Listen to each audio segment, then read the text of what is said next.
Hello, Yorana, and welcome to FM Tahiti. In this episode, two more matches. We're going to play the Tuamotus Exiles first in the league. And we're going to be playing away at their stadium, the distant island stadium on the island of Makima, which is the national stadium for Tuamotus. And we'll also be playing, if I remember correctly, in the Mutineer Trophy, the Totegengie Wings, who are in the Development Gold League, and they are a Gambier island side. I'll tell you a little bit about the two of them as we play them. Pretty much zero movement in the transfer market. I had my bid in for Lemon George, who was a left winger, and then I prioritised my scouting because we've got 2 days until the window shuts, I think. And he came back with a rating of like 25, something ridiculous like that. And actually Richards on the left wing's doing really well. And I think we've actually got two other players who could play on the left wing if we really needed them to. So he's not really worth the cash, considering we're already over our kind of wage budget. So I sent my scout off to look at someone else instead and cancelled that. So even though he's called Lemon George, we're not going to be hiring him. So we're going to be playing the Exiles now. We're favourites, even though we're away, because we've got a good run of form going on. Tuamotus Island Exiles play on Makima Island, and they're the big team from the Tuamotus Islands. Tuamotus Islands used to be called by the mainlanders from Tahiti the Subservient Islands. So they were called the Tuamotus, which meant subservient islands. So they petitioned for their name to be officially changed to Tuamotus, which means the distant islands, because they're a bit further away. But in my mind, and in a football sense, as far as I'm concerned, that means there's probably some serious baggage between Tuamotus and Tahiti Societies. So in my mind, in the future, there's going to be some battles between them. The humpbacks are from the Austral Islands though, so there's no beef between us, not yet. If we completely destroy them in this match, it might all change. Their stadium's got a capacity of about 10,000. And I'm going to have to put some grey players on because we literally don't have enough to fill the bench yet. Hoping we get some transfers that change that. And we're going to keep everything else the way it is, because even though a few of them are getting a bit tired, we have to. So this is a 10,000 seater we should be playing in, so we'll have to see what it looks like. It's on the island of Makima, which I mentioned before, and there's a Polynesian legend associated with this island, which I'll tell you about once we've kicked off. Their formation looks okay. I think there's one other team we played already that has this kind of formation. From looking around the stadium, it looks empty on a couple of sides, so they must just have one giant stand. Doesn't look that giant. It looks about the same size as our stand. I'm increasingly thinking that either I've left the setting off, that means all the stadiums just look the same. I'll go check that in a bit. Or FM's just not good at differentiating between stadiums up to a certain size. Okay, come on lads, show me what you can do. They don't care. Listen keenly, listen passionately, which isn't a thing. Seem deep in thought. They do not care yet. I am not yet important enough for them to actually listen to. Out they come. There's no dressing rooms there. That's just by the car park. They've probably had to walk the long way around.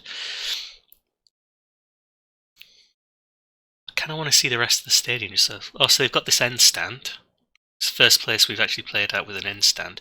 Also, it looks like, over here, it kind of looks like there's a house on its side, because that's a window. And there's just two random seats up here. That's the extra seating. That'll probably cost them a lot in the expansion. So they must have one stand at the end that looks a bit messed up, and then the one kind of closest to us where Makatai's just taken his throw in is probably the big stand. And well out to Richards. Chisholm, can't get to it. Naran, ooh. Had potential. I want to keep an eye on the scores, not because we're in any kind of situation where we need to work out who's winning what and things like that. It's not titled race or decider yet. Chisholm or Manuel, he managed to get it to somebody there. Yeah, I just want to see how the other teams are doing generally, because there was a 7-0 win or 7-1 thumping or something like that last time from Chevres that they doled out to somebody. I think before that there was a 5-3 as well, so it'd be interesting to see how the rest are doing, see how they're scoring, what kind of rates are. But we've made it generally a pretty good start to the season. We're expected to be third. Go on, Naran. And I've just remembered again that I've not set my set piece takers. Really need to do that after this match. Naran shouldn't be the set piece taker. He shouldn't be taking the free kicks. Pui for them. Oh yeah, there's a legend I was going to tell you about Makimo. So, Tuamotus Island Exiles play on Makimo, which is an island in Tuamotu. It's about a 70-kilometre long island. Manuel St. Henderson gets the rebound because he should have really got the first one, but as long as he scores, I don't mind. That's Manuel doing all the work there. So we're on Makimo right now, and according to legend, there's a Polynesian hero called Muveva, or Muveva. Pronunciation I've obviously mangled. I'll go and find it. But he was a hero. Generally sounds like an all-round good guy. Great warrior. Had kids, was married, adopted some kids. But obviously, like all great heroes, had a mortal enemy.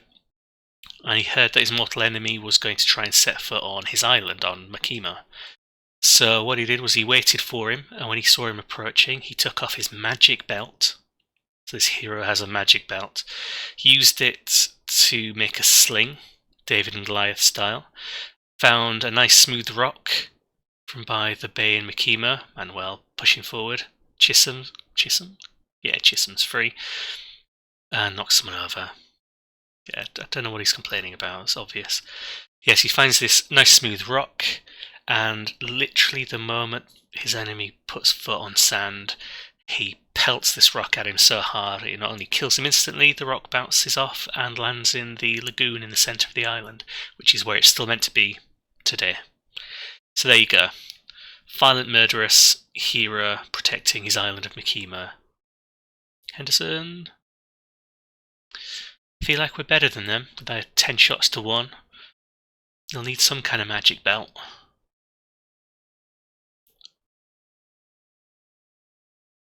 I'm also really interested to see which island teams do well and which don't, whether we get any kind of like dynasties, any islands becoming especially dominant and things like that.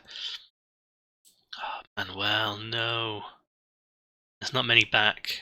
Most of my set piece routines have a lot of people forward, but Thomas did alright. He's not really meant to be playing on the left, he's just there as he's backup and our left back's actually out, so he's done okay there. I imagine a lot of the teams from the Tahiti Societies will do quite well, because there's more of them and they'll be able to attract players from each other. And there's a team called AS Chance in the under-23s Silver Developmental, and they've got a really good academy. They're the only one with a good academy. Again, I'm going to need to check what the attendance is because it looks empty. I realise it probably is relatively empty, but I should still be able to see 1 or 2 people. Pretty sure my graphic settings are high up, so it should still be rendering the full stadium, so it's a bit weird that it's that empty. Keep things going. No one to take off immediately. Kind of like to leave my substitutions and try and make them all at once or on the same times in a match, a bit Rafa Benitez style. He makes all his on the 65th minute or something like that.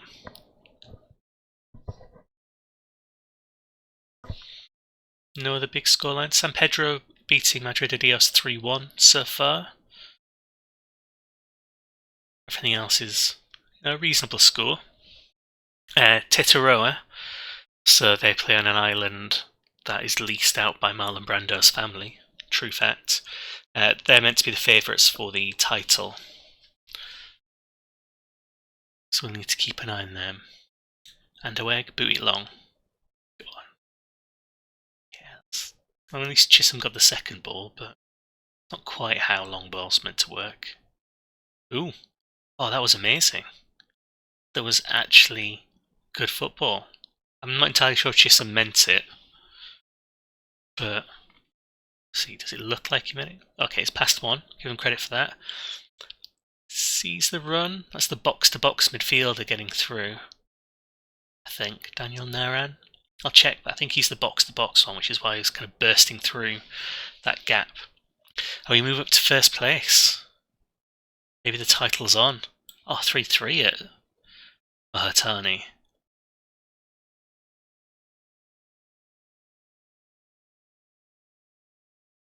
Apparently 2-0 for the Shellfish, even though they've clearly got 3 on there. Naran, the goal scorer. Okay, now it's finally caught up with where it's meant to be. 3. Okay, some high scorers coming in. McIntyre to Manuel. Henderson smacks it against. Now let's get someone on. Let's bring Leclerc on for Naran. Wait on for Manuel, because Wait's meant to be a good set piece taker. That's a great player, that's a great player. This Webb is a real player. Knew that. Put him on for Sam Richards. That's all of our subs on the 65th minute. Rafa style. Hopefully I don't regret that actually. But we'll see. Chisholm.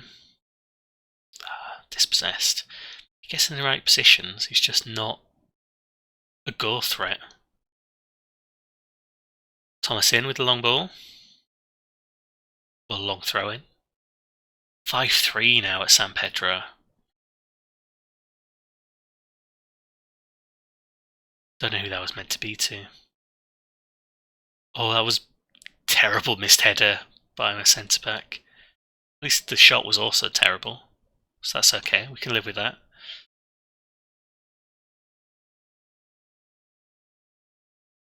We are dominating them in the stats again, so we seem to be performing well. I don't think it's because our players are particularly good. I think it might just be because generally across the board everyone's pretty bad. And we're just playing just well enough. Because we did lose to Tahiti in the very first opening game, comprehensively. And we were a bit fortunate to beat the Corallers in the Cup. So it's not like we're an all-dominating force at the moment. I really am worried about the lack of depth though. Brought all these players on and I don't think any of them have really made an impact.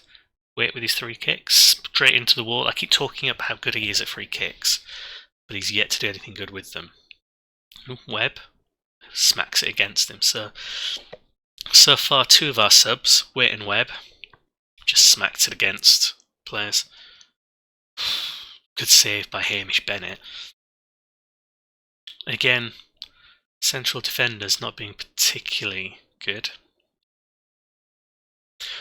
Don't know if you noticed then, when I'm defending a corner, we kind of line up in a bank almost. There's like a bank and then there's a few man markers. That's because I'm using the strikerless defensive routine. Well, I've not used the download, I've just used the advice in the blog. It's a really good blog if you've not ever looked at it, but also the one about defending corners is really good. So I used to, in all the other versions of FM, put a full back on each post. Ooh, snuck it through. And now the last 5 minutes are going to be a little bit interesting. They go for their throw. Gubag. Leaf on key. Yeah, he got through. He shouldn't have been able to get through. That's the central defenders again. But yeah, from corners, I used to put fullbacks on the post in pretty much every other version. It's onside. Yeah, in every other version, they'd be on the posts from a corner just to kind of clear stuff off the line. But in FM19, it seems like when you put them on the line, at best, they just watch the ball go past them. Or at worst, they'll come out slightly and they'll deflect. Oh no. they'll deflect the ball in, so they actually score an own goal when if you didn't have them there, it would have been better.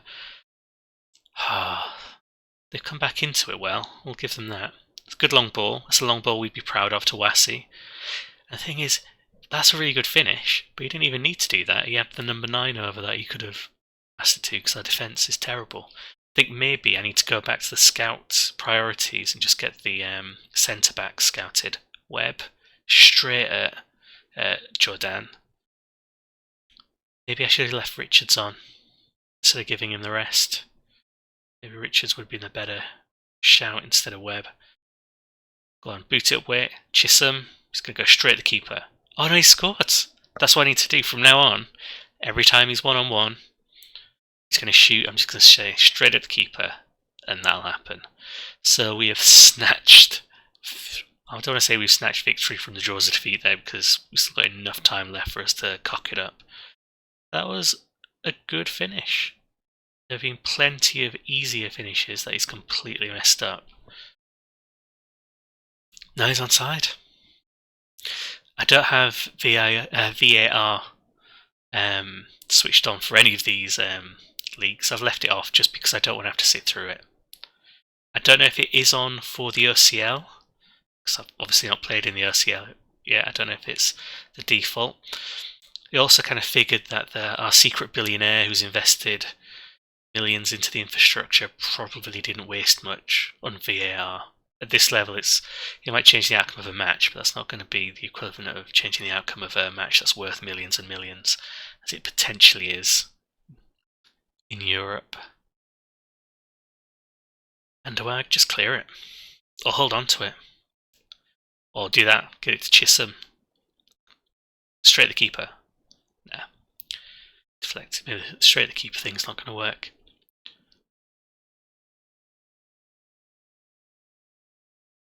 So yeah, when I'm defending corners, alongside not having the fullbacks on the post, I have like a bank of zonal. So I think I have maybe 3 or 4 who are zonally marking, 1 who comes short, and then the rest are all on man marking, apart from 1 striker who stays up. And defensively, that's much more solid than anything else I had before. So I recommend trying that if you're struggling with corner routines. My attacking set pieces, I've set them all up myself. But there are things on Strikerless which are really good, like the Rory Delap long throw one.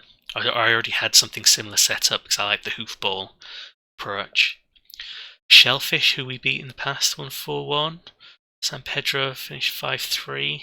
And look at this, top of the table, 4 games, 9 points. Puka Puka Typhoons and the Tahiti Island, the favourites for the title, are the only 2 unbeaten teams in our league. And if you have a look at the Premiership, got the Mahesha Island Eruptors in first place. They've got quite a few unbeaten teams still. That'll be interesting. So I'm going to stop here and come back for the second match. I'm also going to try and set up my set piece takers, because I've forgotten that too many times now. So we're back with the next match against the Totegengie Wings, who, from an island that's basically just a big long airstrip, really, hence the wings for their logo. I've got a little bit of transfer news. I did a little bit of transfer business, nothing amazing, and actually I kind of almost regret it. So there's Fabrice Leclerc, who I mentioned before. That's not news, but I managed to get Nicolas Dumas and Joel David from AS Chance. AS Chance are in the under-23 development silver, and they are the academy team really for Tahiti that we've set up. So they have good training, great youth, established youth, and good junior coaching. So they're kind of the nation's academy team, which means they could produce some really good players eventually. So when I was looking at my player search, I noticed a few of them were interested in a loan, because I was really struggling to find anyone good enough to come in on a transfer, or that could be scouted in time for me to check. And a lot of people are scouting just coming back as being rubbish, or in a position where I've actually got depth. So I thought, let's give the loan a try. Dumas is the attacking midfielder in the centre, so I needed someone, an extra midfielder really. His attributes look pretty poor really. See, he can run, he's got a good first touch, his passing's not terrible, his vision's alright, but he'll be backup essentially. He's to flesh out the squad. Joel David, he's meant to be a defender. I'm not seeing much evidence of that, but again, that's just an extra body really to put in the team. And if when we get to the team selection bit, there's the opportunity to get myself that greyed out player. Actually, I'll check in the under-23s to see if he's there. No, there's a Jessner, doesn't look very good, and there's a Manatee Teteria. But if that Fiu, who's the one whose name I couldn't pronounce, appears again, I might try and sign them just so I've got that extra striker, just so I can fill the squad really. Player of the month before we play the next match, Daniel Naran. Apparently he's got 3 goals. I remember one, I don't remember the rest. I do have 2 Narans, so sometimes it does get a bit confusing. So we're playing Totegengie Wings in the first match of the Mutineer Pride Trophy. You can see our group here, Group A. Mangareva, who we've played in the league and beaten. Puka Puka, who are a particularly small team. Totegengie Wings, who we're playing now. Tabai Lagunas over in the Bass Islands. And Union Rimatara, our local rivals.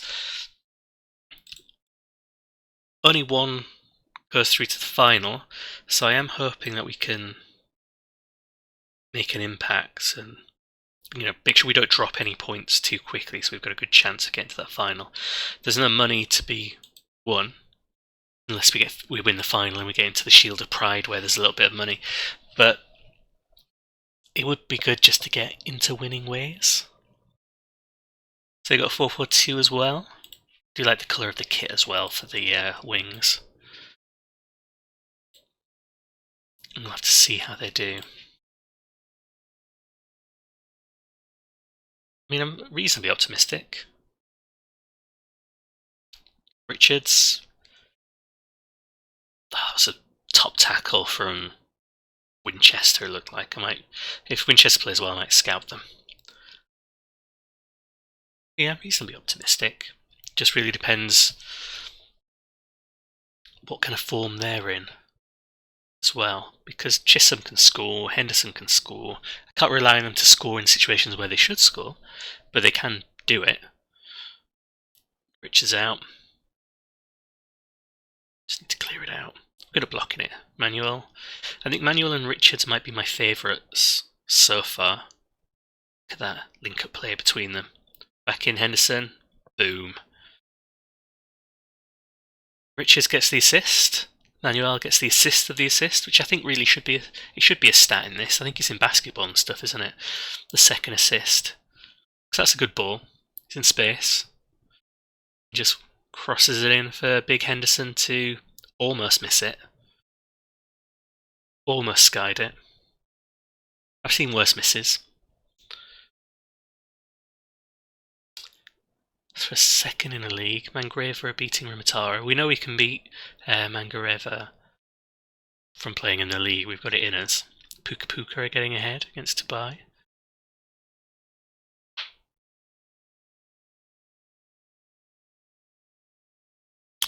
When I was setting up the regional competitions, summer league, summer cup competitions, depending on which island chain everyone's from, I did really want just to have lots of knockouts, to be honest. Oh, good shot by Chisholm. They didn't clear it away and he managed to kind of blast it in. It seemed a little bit overexcitable.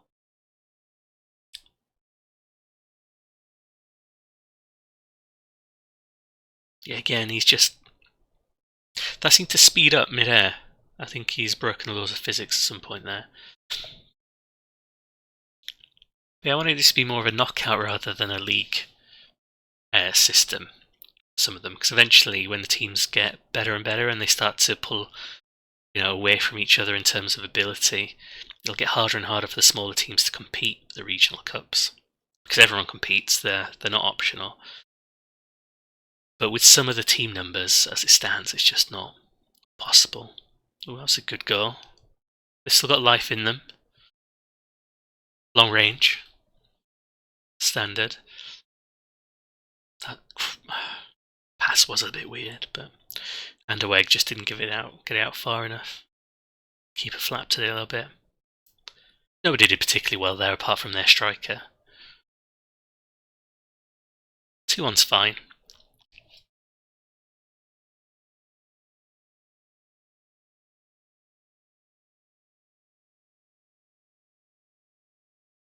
So the learnees aren't playing, they're not even on the bench because of the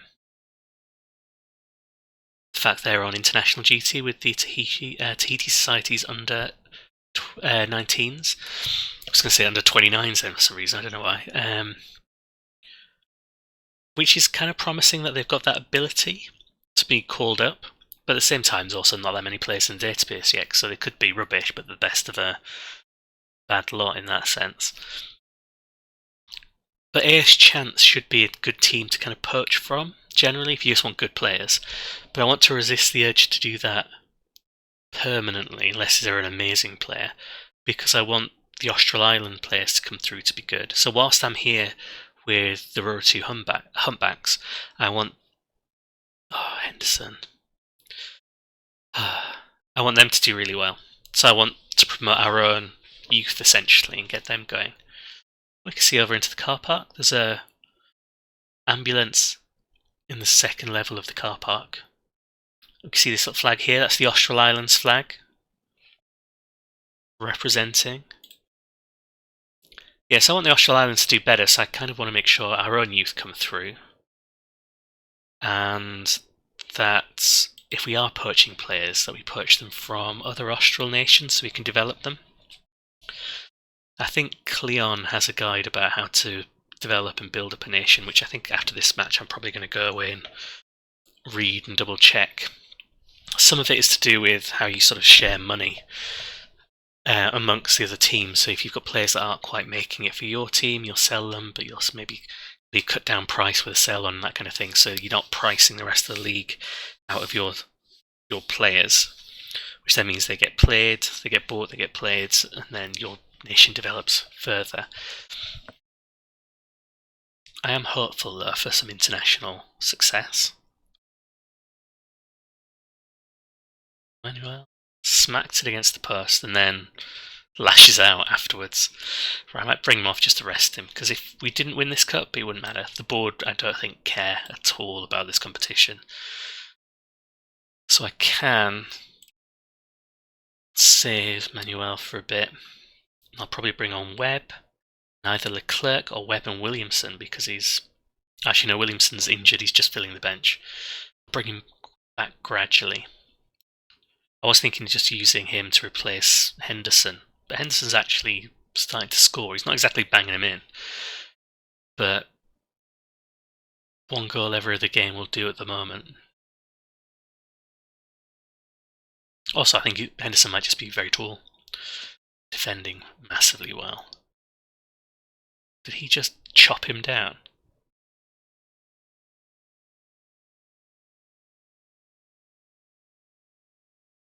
Ooh. So he scored 2, and he scored 2, belters. That was a really good goal.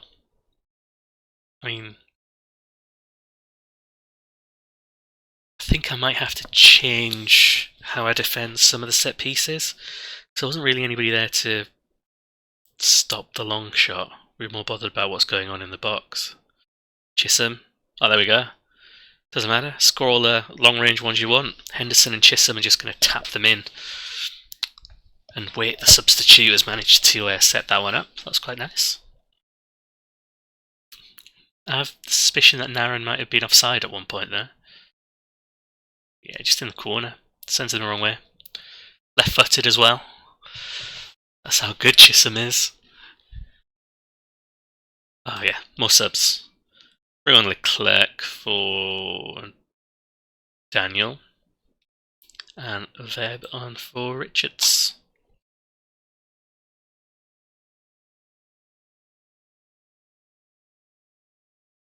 I think our youth intake day is set the same as most kind of European nations. I think it's around February or March.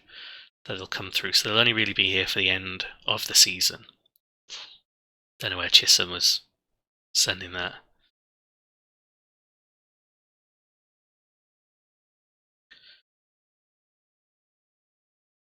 But when the youth intake come through, I imagine I'm going to put them straight into the first team.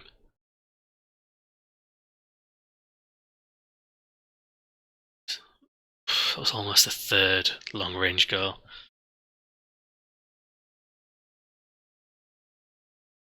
But as long as we get the points, so Puka Puka are drawing, Exiles are drawing. I don't know if the Exiles, I don't think they're in our group actually, that might be the Group B match that's going on.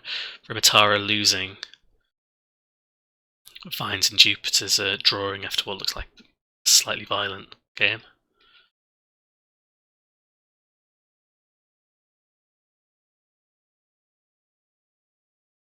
We'll take the win.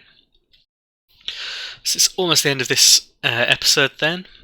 I will come back for... Actually, I'll have a look at the fixtures next and work out when I'm going to come back. Because we played more or less the first full month of competitive fixtures.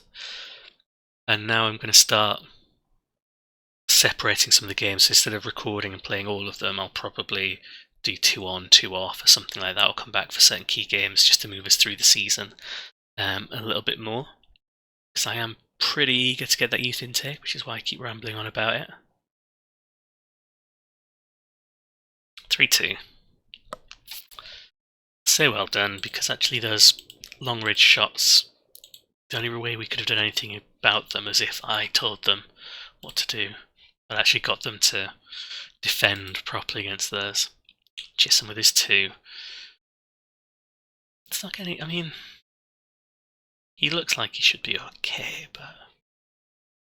2 goals in the league, 2 in the cup, 4 in 6, so he's alright. Right, these fixtures, this schedule.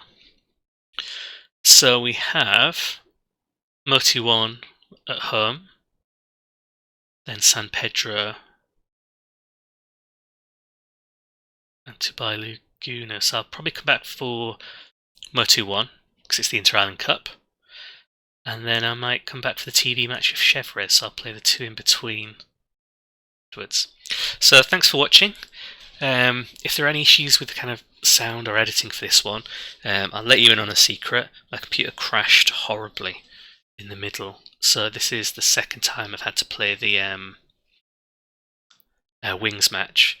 This second time I had to go and sign those players from AS Chance, so even though I knew they weren't very good, because I did it the first time, I did it the second time as well, which is why there's a bit of a delay on this one as well. But thanks very much, and looking forward to showing you how well we can do against Motu1.